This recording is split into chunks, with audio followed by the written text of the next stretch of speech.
So with the Cyan episode, I think why that episode was so fun. Like as I said before, really, really, really good episode. Highly recommend watching it. But I think what made that episode work so well is the fact that even though Cyan was saying like she's not great at like holding a conversation for a really long time, I don't think that's what's really gonna hold up a podcast. I think what really made that work is the fact that there was a lot of really good back and forth, and she's really easy to like bounce topics off. If I try to like set up a joke, she would sort of pick up with where I was going, or if she didn't pick it up, she'd like somehow stumble into it, and like that would sort of it'd make that segment kind of entertaining. Plus, as you may have seen in like the Australian bit, if you don't know what I'm talking about, there's a bit where Cyan didn't realize that that in the southern hemisphere, where like summer is at the end of the year rather than the middle of the year, that we don't actually change when Christmas is. We still celebrate Christmas in December. She didn't realize this, and that made for a really fun segment as well. And I think that's part of the reason why it worked. Like she's also just really fun to just be around. I think that also really helped as well. I've had some people come on who, while they're good speakers, like they don't really make for, I guess, good conversation, if that makes sense. Like Scott Cunningham, for example. I think Scott Cunningham is an amazing speaker, and I would love to have him back on the podcast if he ever wants to come back on.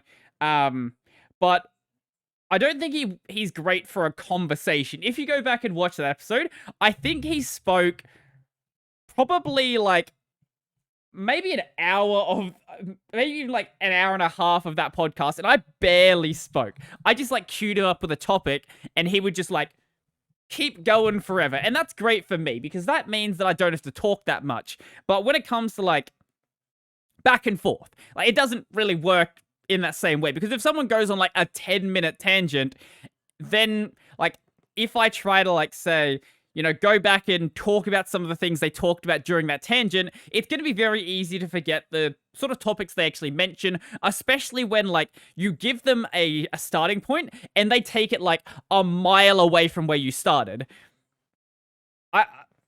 As I said, it's good for me, less talking, but maybe if I was just better at podcasting, I would be able to handle that better. But I think when it's sort of short bursts between two people, it ends up being a bit more fun. And one thing I do want to mention, you may have noticed at the start, like the conversation was real. I don't know if it came off in the recording, but I felt like at the start, maybe like the first like half an hour, 20 minutes or so, it was a really like awkward sort of conversation, because both of us were really, really nervous while going into that. I've talked to people like, say, DistroTube, for example, and honestly, I was less nervous doing the DistroTube episode. I was less nervous doing the Hex DSL episode. Every episode that's come beforehand, I was less nervous doing. But I don't know, for some reason, I was really, really excited for that one to happen, and maybe it's because I'm like actually just like a really big fan of what Cyan does. Maybe that's part of it. And I know that she likes my channel as well. So like both of us had that exact same feeling where it's like, oh my god, we're both talking to someone that we're like both a big fan of and really like the content of. I don't know how this is gonna work, but I think once we sort of settled down and got used to talking to each other, that's when we sort of started to get into like some of the really sort of fun banter. And I think the Australian bit really did help out with that. Like before that point, I was really nervous, but once that happened, I sort of knew like what I was dealing with. While I had watched her podcast, watched her live streams before, and watched her talk to other people, it's always very different when like you're actually communicating with that person and seeing like how they sort of bounce off of your energy. And I think that worked out really well, to be honest. And one other thing I do want to really talk about is how do I describe this? I guess the way like her community is sort of I guess reacting to me sort of, I guess, showing up and collabing with Cyan and doing all of this stuff. I honestly think, like, everyone I've talked to so far has been, like, really, really supportive. I know that some communities out there are, I guess, really apprehensive to certain people joining, and especially in, like, with the VTuber world, because a lot of the VTuber world is very sort of tight-knit and very much collab with VTubers and nobody else. Like, the VTuber world still exists in, like, this little bubble of its own thing. But everyone that I've talked to from Cyan's Discord, and every time I pop into the live streams, everyone is just, like, really, really happy to see me there and really happy to chat and all of this sort of stuff. And honestly, it feels good. It really does. And like, I've even had a couple of people like Jupiter, for example. Jupiter's just been drawing fan art for me, and that, I think, is, like, really cool. And I was talking to Jupiter before, and I was told that, like, he'd never done any, I guess, fan art of any, like, male VTubers or any male YouTubers or anything like that. So it was really cool to find out that, like, I was the first person that, like, Jupiter drawn any art for like that. And that's just kind of cool. I don't know. Maybe I'm just like really excited about the fact that I actually have someone actually drawing art for me. That maybe there's just that, but I don't know. I appreciate every little bit of fan art I get, and especially when it comes to, like, something that actually takes some, like, proper work. Even in cases of can I find it? Even in cases of a a really questionable piece of art that I got. Where is it? If I search for, wait, it's not. Where is it? Is it not there? Where is the made picture? It should have been here. Did I not? Wait, did I not save it? Okay, I'm gonna get it from my Discord, I guess.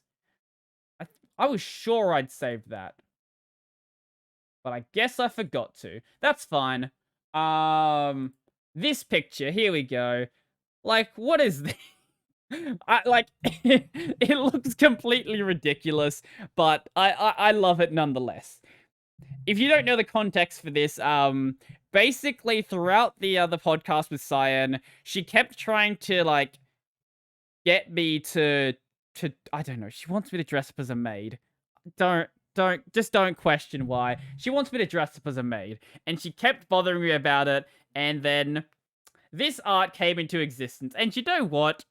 It honestly doesn't look as bad as I had expected. Maybe there's something there. Maybe I should buy a maid dress and wear that on a stream once. Certainly not as we go into summer, but if I do it before summer, maybe. Like, I love this. This looks so stupid, and it's great. But I still really appreciate it nonetheless. So, because of, like, how supportive people have been, I'm honestly, like, even more excited now to do an actual collab. Not just, like, a podcast, but, like, an actual live stream collab. I don't know.